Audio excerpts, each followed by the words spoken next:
This is 5 on your side at 6. Focused on you.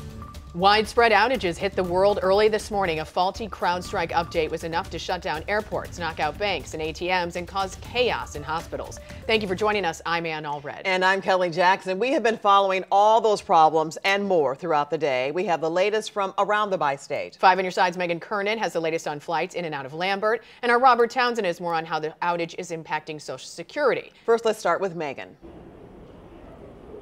Well, Kelly and Ann, there are still several flights that are either canceled or delayed in and out of St. Louis. You can see in the yellow and red here, and Lambert officials expect it to stay that way throughout the rest of the evening. Now, people have been keeping their eyes peeled on this board all day, checking their flight status. The check-in counters were packed earlier this morning, and many showed up just to find out their trip was delayed or canceled.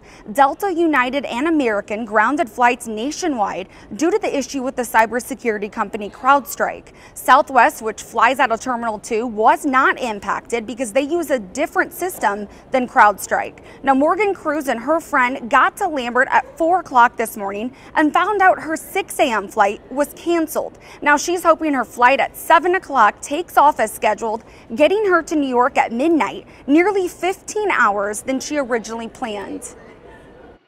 It's been a little annoying. We're trying to stay positive because we're getting ready to start the trip. We did have flight insurance, so that's why I think they rebooked us right away.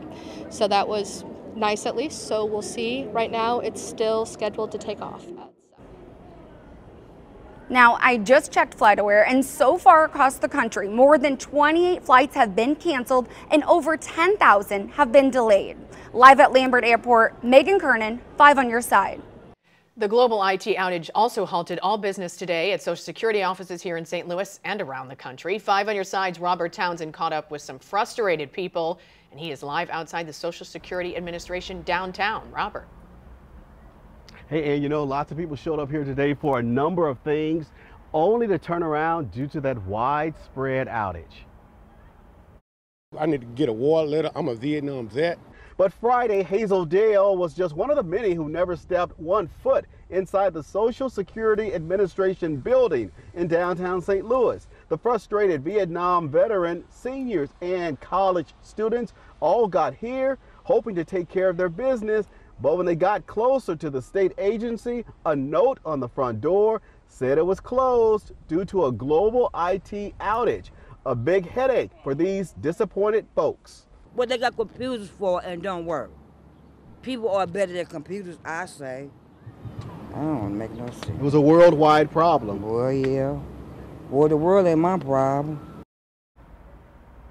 And back to live, this note on the Social Security office's front door says on Monday, the state agency plans to reopen. We'll stay on top of it live near downtown. I'm Robert Townsend, 5 on your side. And this outage even impacted patients at healthcare facilities across the area. Tonight, Justina Coronel has information on healthcare systems in the region and how some are bouncing back.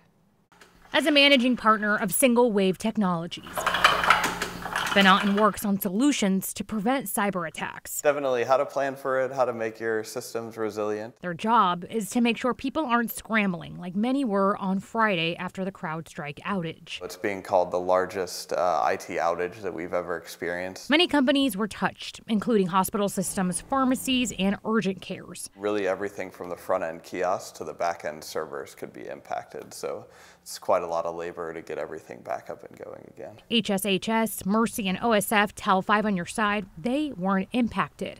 SSM Health and Touche said before noon on Friday they were almost up and running. As for BJC Healthcare this morning, an alert said lab and radiology orders may not go through if physicians order them, and wait times may be extended. As of noon, their IT department said it made substantial progress. We see a lot of people, they have to fail over to more manual processes. Some organizations are really good at practicing that, and they're prepared. Now, places like Total Access Urgent Care said that they have a recovery plan for situations just like this. Our team is trained and prepared to face any sort of technological hurdles. While this is called the largest IT outage, Total Access Urgent Care's VP of Information Services said it was another major moment that taught them how to pivot. The pandemic has taught us that we need to deal with any sort of technological hurdles, that we essentially need a backup plan, even if that's going to something like paper charting along those lines, whatever we can do to continue to see the patients and take care of them. Justina Cornell, 5 on your side. A security expert says if they were severely impacted, it could take days or weeks to fully recover. There are still unanswered questions about this outage, and to answer them, we've got George Rosenthal, co-owner and president of ThrottleNet. And he is an expert on cybersecurity. We want to start off, George, with this. I know a lot of people are wondering how one update could cause such a massive outbreak. Yes. And you were saying this is the largest ever? They are according to Elon Musk, and I do agree with this wholeheartedly, this is the largest computer failure in the history of computers. And this was done because the largest company that does cybersecurity endpoints, which is in charge of monitoring all of these devices, did a software update, and I don't know if they skipped protocols or whatever procedures, did a software update that crashed every single Windows machine globally that was using it. They have 29,000 customers and almost 1 billion endpoints that we're talking about here. So, and every single individual computer has to be fixed. Yes. There's no patch to just fix the network in your company. Exactly. And the only reason for that is because the computer at that point has no access to the internet. So every device has to be touched manually by hand to be repaired. So if you're the CEO of CrowdStrike, what are you thinking right now? Full panic mode. And he did not look like he was a very happy guy earlier on the news. I can tell you that.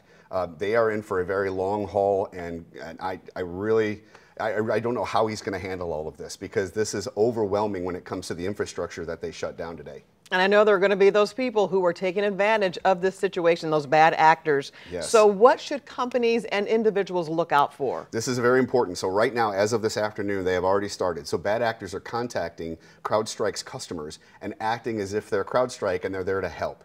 Then they're asking for network access. If you are a business, small, large, it doesn't matter, and you use CrowdStrike, make sure you are talking to CrowdStrike before you do anything. Do not let anyone on your network at all that's not supposed to be there, because that can cause a serious ransomware attack on your business. And CrowdStrike's not going to probably call you personally. They're not going to call you personally. So it's a scam. You got it. Right. It's a scam. Thank you so much, Mr. Rosenthal. Absolutely. Stay up to date on the ongoing outage right here on 5 on your side. Look for updates on air, online, and in the 5+ app. An innocence hearing for a man on death row delayed. What his attorney is saying. A Republican wrap-up. The major takeaways from the Republican National Convention.